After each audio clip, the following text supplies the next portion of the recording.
One Page Weekly with Nick Slavik. Youths. Data plus feelings. Gen Z, differentiated from Gen X or Gen Y, the millennials like me, are 13 to 28 years old. Interesting things about them. 60% would stop buying from a brand if the brand's values didn't align with theirs. 67% learn about news on TikTok and Instagram, not Google or traditional media. 62% plan to start their own business someday. 58% of Gen Zers would take a pay cut for better work-life balance, but 43% have been diagnosed with a mental health condition, the highest of any generation in history. Anecdotal data from employing a whole bunch of these Gen Zers. They seem to be healthier, understand their purposes better, they derive self-worth from things outside of work, and they are deeply curious.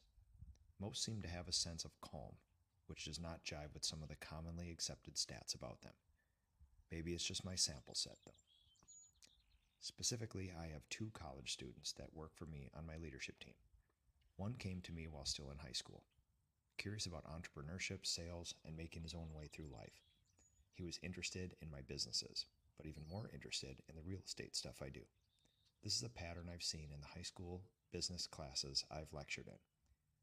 These young high school juniors and seniors' eyes light up, and they sit at the edges of their chairs when I talk about life architecture and how business plays a role in fulfilling your purpose. This surprised me. The chatter from everyone older than me, than Gen Zers, is that they are lazy, constantly on TikTok, and they stare at the sun a lot.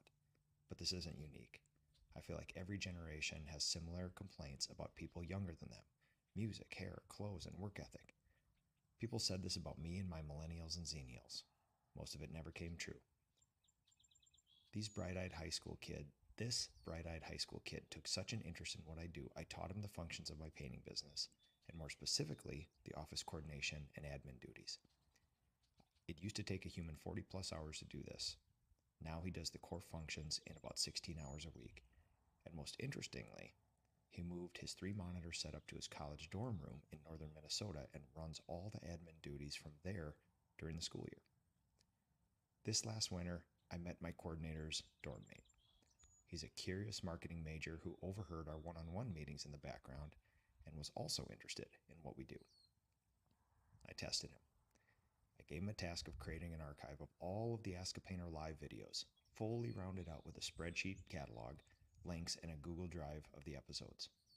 All 450 of them. Shortly after, he presented me a nearly complete archive with only a few missing shows, mainly due to me and my process of posting 7 to 9 years ago.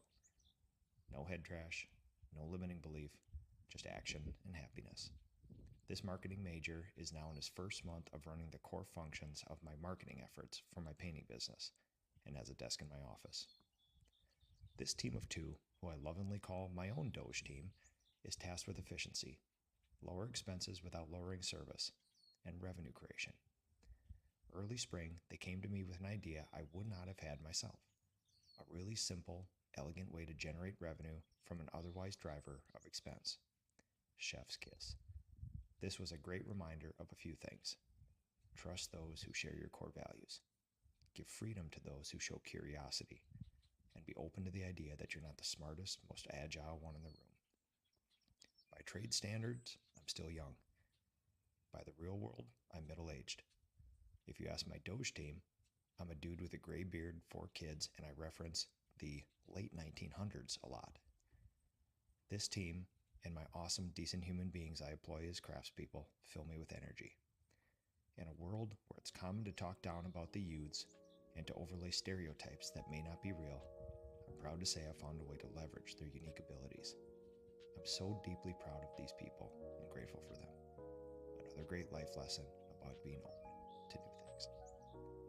This has been One Page Weekly with Nick Slavik.